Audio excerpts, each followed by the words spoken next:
Hello, everyone, and welcome. So, can I just be real with y'all? I am very tired today, but I am here and I am ready to, just we're going to go through this. This isn't about me, this is about you all and what professional development strategies and tips we can share on today. But it is a very rainy day later in the afternoon. But we're here, and today we are here to talk about your progress.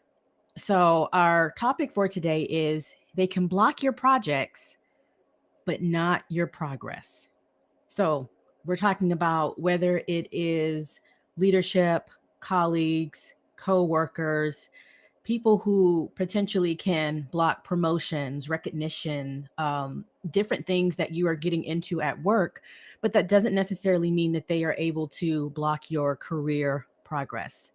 And this topic actually came up last week. I was doing a presentation and someone asked me a question along the lines of, I can't, or they made a comment. It wasn't a question. It was more of a comment of I can't set goals because when I do, it typically gets derailed by my coworkers and leadership. And so it's essentially out of my control. And this was in my Power Without Authority workshop. And I absolutely it was disheartening to hear, but I love when I get that type of feedback because that helps me to say, okay, this is something that we can address a little bit further and in depth. Because these are very real frustrations. Not every job is going to be picture perfect in the sense where we start any project that we want to work on, we're going to be able to submit it to leadership or submit it to our colleagues, and we're going to get immediate buy-in. We're going to get immediate collaborators, and everything is just going to be perfect and awesome and wonderful. That doesn't always happen that way. And so we're going to talk a little bit about what you can do in those types of situations. There's three steps, part of this framework, resourceful development, that we'll delve into here shortly. But first, I want to start off with a little story of someone we'll call her name Michaela. I worked with a few years back, and she had a similar challenge or a similar struggle where she saw where improvements could be made at work and in the workplace, but she didn't know how to make it happen. As in, she was trying some things, but it wasn't working out. And one of the things that came up was that she wasn't having those conversations with others. It was something that she was putting all on the shoulders of herself versus looking for individuals or groups or support outside of herself in order to be able to make that happen. So when we're talking about, not blocking your or getting your projects blocked, but how do you still progress in your career? There are three primary things I want us to kind of think about. The first thing is control what you can. I'll say that again. You control what you can. You may not be able to control when you get promotions. You may not be able to control whether you get recognized. You may not be able to control if you get awards, but there are certain things that you can control within your career that still allows you to progress, even if people at work are blocking you or trying to prevent you from succeeding at work. There is still an opportunity, there's still an avenue there. Will it require more work? Potentially, yes, but that doesn't mean that the work will be invalid or it won't be useful in other aspects of your career journey as well. So when it comes to controlling what you do, you can control your skill building, you can control your visibility, and we'll talk a little bit more about what I mean when I say visibility, and your personal goals. So, for instance, let's start with personal goals and we'll work our way back. So, when we say personal goals or even professional goals, a lot of times when we're talking about setting goals at work, I'll hear things such as, well, I want to be employee of the month, or I want the goal of being able to get recognized for the projects that I do. And while these are really good goals in the sense of they are specific, they are measurable, the attainability piece is outside of your control depending on how the employee of the month is selected or how awards are selected. If it is a third party or a second party that is selecting these individuals, you may not have as much control over being selected as employee of the month or being selected to take on this project. However, that doesn't mean that you can't set goals in order to complete X amount of reports with decreasing the discrepancies. It doesn't mean that you can't increase your customer service or your communication skills, which could lead to being employee of the month or could lead to being recognized more. So that's kind of how we have to look at what we can control and what we are able to do, especially when it comes to setting those goals. When we're talking about the the visibility piece, when we are talking about value in the workplace and how can we ensure that people know how valuable we can be, a lot of times it's focused on how can leadership see the value that I can bring, how can how can executives see it. I want to be recognized company wide for everything that I'm doing. And that's one way to go about it. But the other way to go about it is looking at our colleagues, looking at the people who we have the potential to collaborate with, and seeing how can us working with them create a certain amount of visibility as well. As in, now they have experienced our work ethic, they have experienced just how great we are at doing what we do. And then they'll be able to tell someone else, hey, I had the opportunity to work with this person. Or perhaps you will get invited into additional meetings and conversations, and then you'll have the opportunity to share a little bit more about you, about what you do, or maybe even just making that ask. Now that you've had the opportunity to demonstrate to others how you are able to help assist them and move their goals forward, this is how I would like to work with other people that you work with. So being straightforward about it. As I mentioned before, working with Michaela, that was one of the things, was that she didn't make it known this is what she wanted to do. And when it comes to what we can control, a big part of that is advocating for ourselves, making it known, hey, this is what I'm capable of. These are the skills that I have to offer, and this is an environment in which I would like to demonstrate that further. And then the last piece, so we talked about the personal goals and we talked about the visibility piece. And now we're going to focus a little bit on the skill building. And this all falls under what you can control, even when people are trying to block your progress at work. So the skill building is recognizing that no one can take away the growth, the learning opportunities that you create for yourself. And that may mean going outside of work in order to have those opportunities. The library is probably one of the most underutilized, really helpful tools that are available. Not only do they have books, ebooks, magazines, newspapers, but a lot of times they also have additional educational programs as well that are either free to no cost for you to be able to work on skill building, to check out books and to study them, and not just read them, but to study them and then apply them. The other thing when it comes to controlling your own, how you can control your own skill building, is creating your own opportunities. As a military spouse, one of the things that I've always been faced with is, how can I demonstrate to the new community that I'm part of how I can be useful? And sometimes that is volunteering. Sometimes that is, attending different organizational meetings. And sometimes that means creating something from scratch in order to demonstrate the project level skills that I have, and anything that I want to demonstrate that I may not have an opportunity to demonstrate, creating those opportunities for myself. So I know that was a lot for just controlling your own value, but I think that that's really controlling your own narrative. But that's really important when we are looking at how can we improve or still create progress in our careers, even when we have people who are attempting to stop us from making progress. So the second part in still making that career progress, even when people are trying to prevent it from happening, is speaking their language.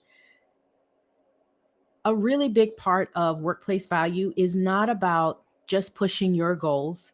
A really big part is adapting how you present them in a way that other people understand and other people can benefit from. Because sometimes ideas get shut down, not because they were terrible ideas, but it's because the terms in which they were brought up or the how they were framed, it wasn't something that the other individuals or the other parties understood as being beneficial to them. So it's all about framing, it's all about language. And so a big part of that is understanding what is important to the people that we are speaking with. What is important to what are their priorities and how can we tie in our ideal projects or the things that we want to participate in, how can we tie that in to what they see as being essential and important? Um, with this one, actually, I had what? How many years ago was that particular position? Oh gosh, maybe 15 years ago. I had a job, and in every idea that I was submitting, it would always get shot down. Like, nope, nope, we're not doing this. Nope, we're not doing this. Nope, we're not doing it. We're not doing it.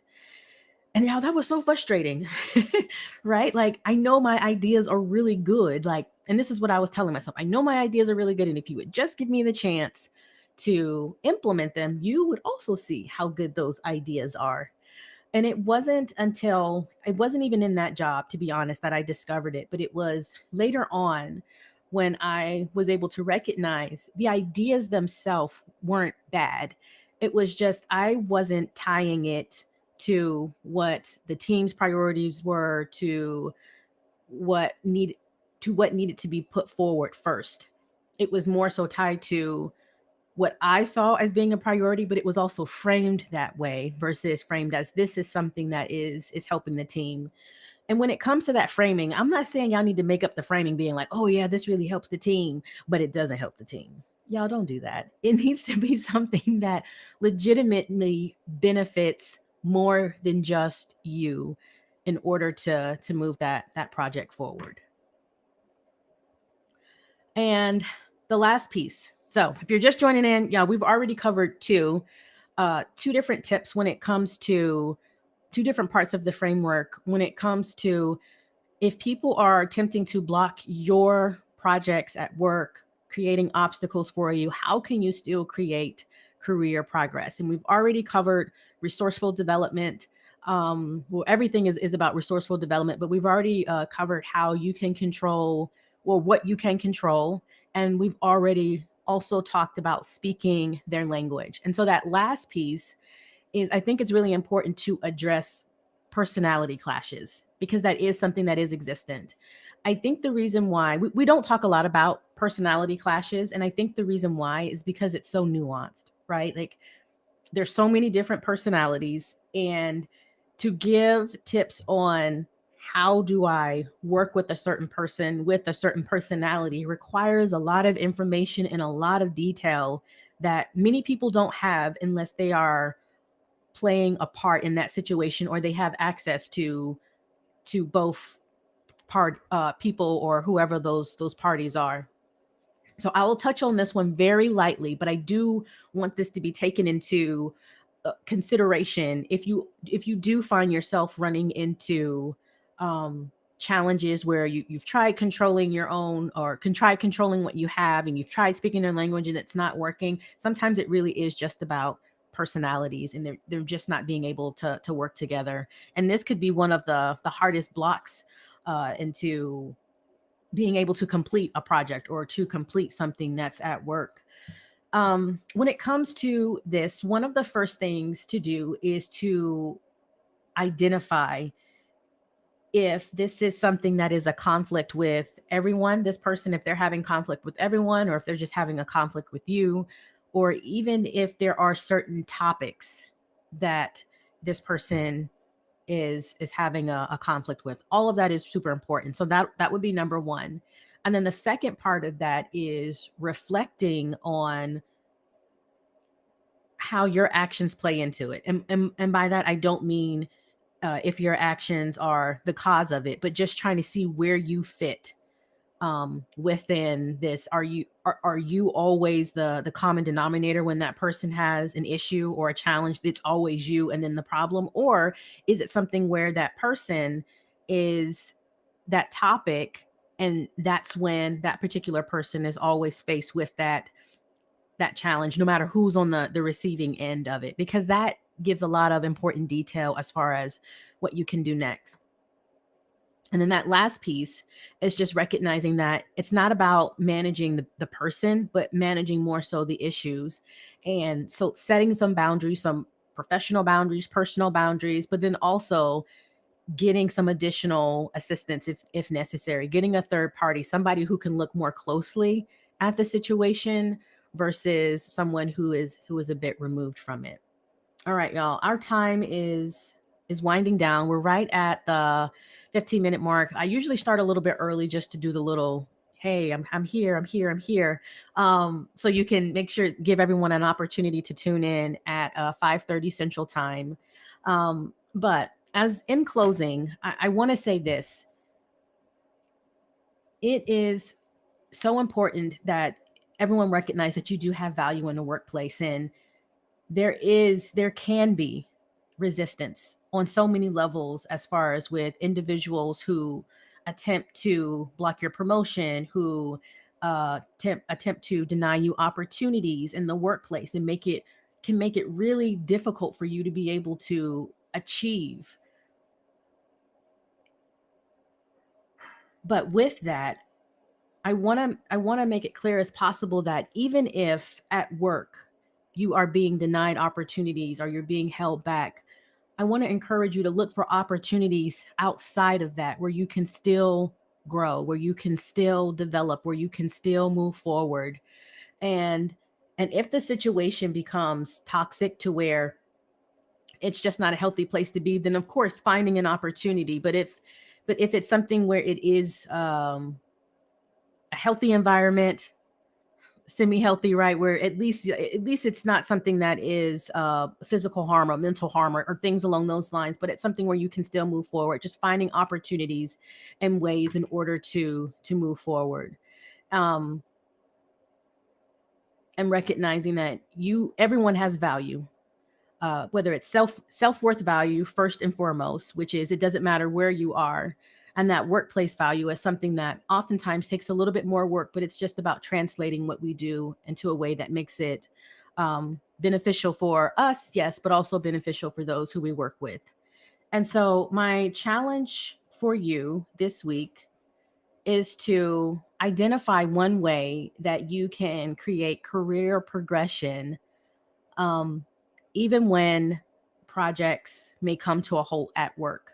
And so this doesn't necessarily have to be anything that you implement right now, but just something that you think about for the future, that if the opportunities at work are not available, how else can I create that career progression or that growth? Because we are not defined by our roles or our titles. We are defined by what we choose to define ourselves as. And if we want to go beyond the work that we do, then let's do that. And let's do that with power and encouragement. Let's see here. Annette, if we face a blocker, let's work through it or find another path. Absolutely. Absolutely. Because I mean, it's we have to keep moving forward. Career progress is not about career promotion. It is about how can you continue to move forward. And if you want to continue a conversation, I'm happy to continue a conversation with each of you. But all right, y'all have a good one. And just remember to stay encouraged, stay empowered, and remember to stay adding value.